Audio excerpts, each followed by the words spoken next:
ನಮಸ್ಕಾರ, ನ್ಯೂಸ್ ಬಾಕ್ಸ್ಗೆ ಸ್ವಾಗತ. ಸ್ನೇಹಿತರೆ, ಬಿಗ್ ಬಾಸ್ ಅಂತ ಬಂದಾಗ ಸ್ಪರ್ಧಿಗಳ ಒಂದು ಮದುವೆ ವಿಚಾರ ಆಗಿರ್ಬೋದು, ಅವರ ವೈಯಕ್ತಿಕ ಜೀವನದ ಬಗ್ಗೆ ಎಲ್ರಿಗೂ ಕೂಡ ಒಂದು ಕುತೂಹಲ ಇದ್ದೇ ಇರುತ್ತೆ. ಅದರಲ್ಲೂ ಕೂಡ ಈ ಬಾರಿಯ ಸೀಸನ್ 11 ಅಂತ ಬಂದಾಗ ಐಶ್ವರ್ಯ ಸಿಂಧೂಗಿ ಮದುವೆ ಯಾವಾಗ ಅನ್ನುವಂಥ ಪ್ರಶ್ನೆಯನ್ನ ಅಭಿಮಾನಿಗಳು ಮಾಡ್ತಾ ಇದ್ರು. ಅಂದರೆ ಮೋಕ್ಷಿತಾ ಪೈ ಆಗಿರ್ಬೋದು, ಭವ್ಯ ಗೌಡ ಆಗಿರ್ಬೋದು, ಇವರೆಲ್ಲರ ಬಗ್ಗೆ ಮದುವೆ ವಿಚಾರವಾಗಿ ಸಿಕ್ಕಾಪಟ್ಟೆ ಸದ್ದಾಗಿತ್ತು. ಅದರ ಜೊತೆಗೆ ಇದೀಗ ಮದುವೆಯ ಬಿಗ್ ಅಪ್ಡೇಟ್ ಒಂದನ್ನು ಐಶ್ವರ್ಯ ಸಿಂಧೂಗಿ ಕೊಟ್ಟಿದ್ದಾರೆ. ಹಾಗಾದರೆ ಹುಡುಗನ ಡೀಟೇಲ್ಸ್ ಆದರೂ ಐಶ್ವರ್ಯ ಸಿಂಧೂಗಿ ಹೇಳಿದ್ದೇನು, ಹುಡುಗ ಯಾರು, ಇವೆಲ್ಲದರ ಬಗ್ಗೆ ಕಂಪ್ಲೀಟ್ ಮಾಹಿತಿಯನ್ನು ಹೇಳ್ತೀವಿ. ಅದಕ್ಕಿಂತ ಮುಂಚೆ ನಮ್ಮ ಚಾನಲನ್ನು ತಪ್ಪದೇ ಸಬ್ಸ್ಕ್ರೈಬ್ ಮಾಡಿ. ಸ್ನೇಹಿತರೆ, ಬಿಗ್ ಬಾಸ್ ಕನ್ನಡ ಸೀಸನ್ 11ರಲ್ಲಿ ಉತ್ತಮ ರೀತಿಯಲ್ಲಿ ಭಾವಪೂರ್ಣವಾಗಿ ಅಷ್ಟೇ ಭಾವುಕ ಅನಿಸುವಂತೆ ಮನೆಯಿಂದ ಹೊರಕ್ಕೆ ಬಂದವರು ಅಂತಂದರೆ ಅದು ಐಶ್ವರ್ಯ ಸಿಂಧೂಗಿ. ಸೊ ಬಿಗ್ ಬಾಸ್ ಪತ್ರ ಬರೆಯುವ ಮೂಲಕ ಐಶ್ವರ್ಯಗೆ ಗುಡ್ ಬೈ ಹೇಳಿದ್ದಂಥ ದೃಶ್ಯ ಕೆಲ ಕಾಲ ಮನೆಯಲ್ಲಿ ಒಂದು ಭಾವುಕ ಸನ್ನಿವೇಶಕ್ಕೆ ಕೂಡ ಕಾರಣ ಆಗಿತ್ತು. ಸಿಕ್ಕಾಪಟ್ಟೆ ಅದು ವೈರಲ್ ಕೂಡ ಆಗಿತ್ತು. ಆಕೆಯನ್ನ ಮಗಳೇ ಅಂತ ಹೇಳಿ ಪತ್ರದಲ್ಲಿ ಬರೆದಿರೋದು ಎಲ್ಲರ ಕುತೂಹಲಕ್ಕೆ ಕಾರಣ ಆಗಿತ್ತು. ಪ್ರೀತಿಯ ಐಶ್ವರ್ಯ 13 ವಾರಗಳ ಕಾಲ ಒಬ್ಬ ಪ್ರಬಲ ಸ್ಪರ್ಧಿಯಾಗಿ ಈ ಮನೆಯಿಂದ ಜೀವಿಸಿರೋದು ಸಂತೋಷಕರ ವಿಷಯ. ತುಸು ಬೇಸರವಿದ್ರೂ ನಗು ಮುಖ, ನಗು, ದುಃಖ, ಕೋಪ, ತುಂಟಾಟ ಹೀಗೆ ನಿಮ್ಮ ಭಾವನೆಗಳಿಗೆ ಸಾಕ್ಷಿಯಾಗಿರುವಂಥ ಈ ಮನೆಯಿಂದ ಈಗ ನಿಮ್ಮನ್ನು ಕಳುಹಿಸಿಕೊಡ್ಲೇಬೇಕು. ಸೊ ಅದರಲ್ಲಿ 13ನೇ ವಾರದಲ್ಲಿ ಅವರು ಬಿಗ್ ಬಾಸ್ ಶೋನಿಂದ ಹಲವು ವೀಕ್ಷಕರ ಒಂದು ನೆಚ್ಚಿನ ಒಂದು ಐಶ್ವರ್ಯಾಗಿ ಹೊರಬರ್ತಾರೆ. ಸೊ ಸಹಜವಾಗಿ ಬಿಗ್ ಬಾಸ್ ಮನೆಯಿಂದ ಹೊರಬಂದ ಮೇಲೆ ಇಂಟರ್ವ್ಯೂ ಅಲ್ಲಿ ಒಂದಷ್ಟು ಪ್ರಶ್ನೆಗಳ ಸುರಿಮಳೆ ಇರುತ್ತೆ. ಸೊ ಮುಂದಿನ ಬಿಗ್ ಬಾಸ್ ಬರುವವರೆಗೂ ಹಿಂದಿನವರು ಸೆಲೆಬ್ರಿಟಿಗಳಂತೆ ಮಿಂಚ್ತಾ ಇರ್ತಾರೆ. ಅವರಿಗೆ ಡಿಮಾಂಡ್ ಜಾಸ್ತಿ ಆಗ್ತಾನೆ ಇರುತ್ತೆ. ಕೆಲವರಿಗೆ ಒಳ್ಳೆಯ ಅವಕಾಶ ಹುಡುಕಿ ಬಂದರೆ ಮತ್ತೆ ಕೆಲ ತಿಂಗಳಂದಲೇ ಮಿಂಚಿ ಮರೆಯಾಗ್ತಾರೆ. ಸೊ ಬಿಗ್ ಬಾಸ್ ಮನೆಯಲ್ಲಿ ಒಳ್ಳೆಯ ಹೆಸರು ಮಾಡಿದಂಥ ಐಶ್ವರ್ಯ ಅವರು ಇದಾಗಲೇ ತಮ್ಮ ಜೀವನದ ಹಲವು ವಿಷಯಗಳನ್ನ ಶೇರ್ ಮಾಡ್ಕೊಂಡಿದ್ದಾರೆ. ಇದೀಗ ಅವರಿಗೆ ಮದುವೆಯ ಬಗ್ಗೆ ಒಂದು ಪ್ರಶ್ನೆ ಎದುರಾಗಿದೆ. ಅಂದ್ರೆ ನಿಮ್ಮ ಮದುವೆ ಯಾವಾಗ ಅಂತ ಒಂದು ಇಂಟರ್ವ್ಯೂ ಅಲ್ಲಿ ಕೇಳಿದ್ದಾರೆ. ಸೊ ನನಗೆ ಇನ್ನೂ ಮಾಡಬೇಕಾದಷ್ಟು ಬಹಳ ಇದೆ. ಸೊ ಕೆರಿಯರ್ ಅಲ್ಲಿ ಮುಂದೆ ಹೋಗಬೇಕು ಅನ್ನುವಂಥದ್ದಿದೆ. ಸದ್ಯ ಮದುವೆ ಇಲ್ಲ, ಆದ್ರೆ ಮದುವೆ ಹಾಗೆ ಲವ್ ಯಾವಾಗ ಆಗುತ್ತೆ ಅಂತ ಹೇಳೋದಕ್ಕಾಗೋದಿಲ್ಲ.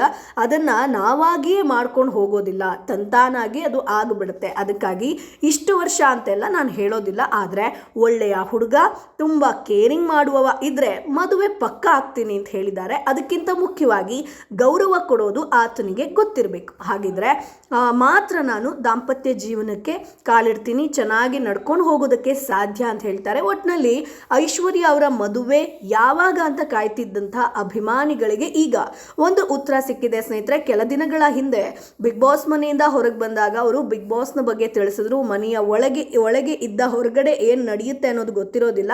ಆದರೆ ಹೊರಗಡೆ ಬಂದು ನನ್ನ ಬಗೆಗಿನ ಕಮೆಂಟ್ಸ್ ನೋಡಿ ತುಂಬ ನಾನು ಎಮೋಷನಲ್ ಆಗಿದ್ದೀನಿ, ನಿಮ್ಮೆಲ್ಲರ ಪ್ರೀತಿಗೆ ನಾನು ಚಿರಋಣಿ ಅಂತ ಹೇಳಿದ್ದಾರೆ. ತುಂಬ ಪ್ರೀತಿ ಕೊಟ್ಟಿದ್ದೀರಿ.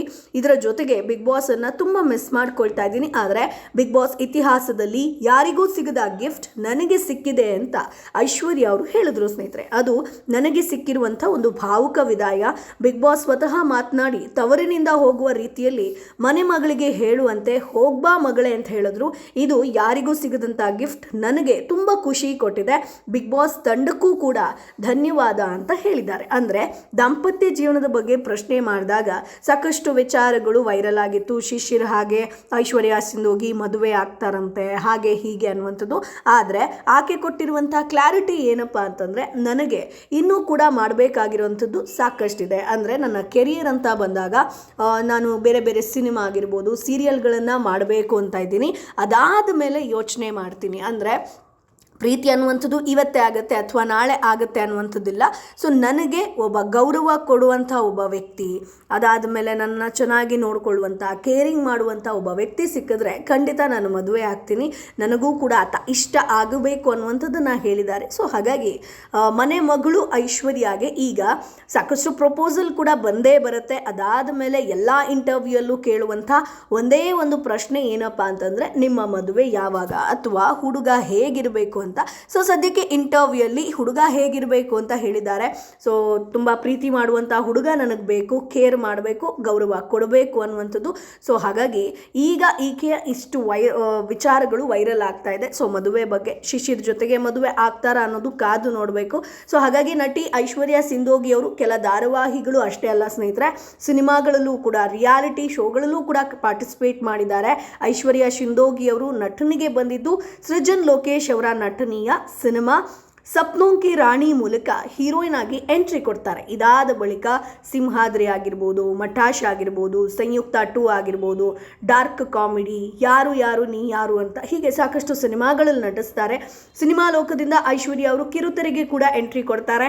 ಮಂಗಳಗೌರಿ ಧಾರಾವಾಹಿಯಲ್ಲಿ ಕೂಡ ನಟಿಸಿದ್ರು, ಬಳಿಕ ನಾಗಿನಿ 2 ಧಾರಾವಾಹಿಯಲ್ಲೂ ಕೂಡ ನಟಿಸಿದ್ರು, ಬಳಿಕ ನಮ್ಮ ಲಚ್ಚಿ ಧಾರಾವಾಹಿಯಲ್ಲೂ ಕೂಡ ಇದ್ರು. ಸದ್ಯ ಶಾಂಭವಿ ಸೀರಿಯಲ್ನಲ್ಲಿ ಬ್ಯುಸಿಯಾಗಿದ್ದಾರೆ. ಆಗಾಗ ಡಿಫ್ರೆಂಟ್ ಉಡುಗೆಗಳಲ್ಲಿ ಫೋಟೋಶೂಟ್ ಮಾಡಿಸ್ತಾ ಇರ್ತಾರೆ. ಸೊ ಐಶ್ವರ್ಯ ಸಿಂಧೋಗಿ ಅವರು ಶಾಲಾ ಕಾಲೇಜು ದಿನಗಳಲ್ಲೂ ಕೂಡ ಸ್ಪೋರ್ಟ್ಸ್ ಅಲ್ಲಿ ಪಾರ್ಟಿಸಿಪೇಟ್ ಮಾಡ್ತಾ ಇದ್ರು. ಸೊ ರಾಜ್ಯ ಮಟ್ಟದ ಹಾಕಿ ಆಟಗಾರ್ತಿ ಕೂಡ ಇವರು ಸ್ನೇಹಿತರೆ. ಸೊ ಡಿಫ್ರೆಂಟ್ ಆಗಿ ಕಾಸ್ಟ್ಯೂಮ್ಗಳಲ್ಲಿ ಫೋಟೋಶೂಟ್ ಮಾಡಿಸ್ತಾ ಇರ್ತಾರೆ. ಸೊ ಕಾಶ್ಮೀರಿ ಸ್ಟೈಲ್ನಿಂದ ಹಿಡಿದು ದೇವಿ ಅವತಾರದಲ್ಲೂ ಕೂಡ ಈಕೆ ಫೋಟೋಶೂಟ್ ಮಾಡಿದ್ದಾರೆ. ಅಂದರೆ ಸೋಷಿಯಲ್ ಮೀಡಿಯಾ ಅಂತ ಬಂದಾಗ ಸಿಕ್ಕಾಪಟ್ಟೆ ಆಕ್ಟಿವ್ ಆಗಿರುವಂಥ ನಟಿ ಈಕೆ. ಸೊ ಬಿಗ್ ಬಾಸ್ಗೆ ಬಂದಮೇಲೂ ಕೂಡ ಹೆಚ್ಚು ಜನಪ್ರಿಯತೆಯನ್ನು ಪಡ್ಕೊಂಡಿದ್ದಾರೆ. ಈಕೆ ಮುಂದೆ ಯಾವ ಸಿನಿಮಾನ ಮಾಡ್ತಾರೆ, ಯಾವ್ಯಾವ ಪ್ರಾಜೆಕ್ಟನ್ನು ಮಾಡ್ತಾರೆ, ಅಥವಾ ದಾಂಪತ್ಯ ಜೀವನಕ್ಕೆ ಕಾಲಿಡ್ತಾರೆ, ಅವರ ಕೆರಿಯರ್ ಯಾವ ರೀತಿಯಾಗಿ ಇರುತ್ತೆ ಅನ್ನೋದು ಕಾದು ನೋಡಬೇಕು. ಸದ್ಯ ಬಿಗ್ ಬಾಸ್ ಮುಗಿಯುತ್ತಿದ್ದಂತೆ ಎಲ್ಲರೂ ಕೂಡ ಸಿಕ್ಕಾಪಟ್ಟೆ ಸದ್ದಲ್ಲಿದ್ದಾರೆ. ಆ ಸದ್ದನ್ನು ಯಾವ ರೀತಿಯಾಗಿ ಕಂಟಿನ್ಯೂ ಮಾಡ್ತಾರೆ ಅನ್ನೋದು ಕಾದು ನೋಡಬೇಕು. ಸೊ ಸ್ನೇಹಿತರೆ, ನಿಮ್ಗೆ ಏನನ್ಸುತ್ತೆ? ಐಶ್ವರ್ಯ ಸಿಂಧೋಗಿ ಶಿಶಿರ್ ಮದುವೆ ಆಗಬಹುದಾ? ನಿಮ್ಮ ಅಭಿಪ್ರಾಯ ಏನು? ಅದನ್ನು ಕಮೆಂಟ್ ಬಾಕ್ಸ್ ಮೂಲಕ ತಿಳಿಸಿ. ನಮ್ಮ ಚಾನೆಲನ್ನು ತಪ್ಪದೇ ಸಬ್ಸ್ಕ್ರೈಬ್ ಮಾಡಿ.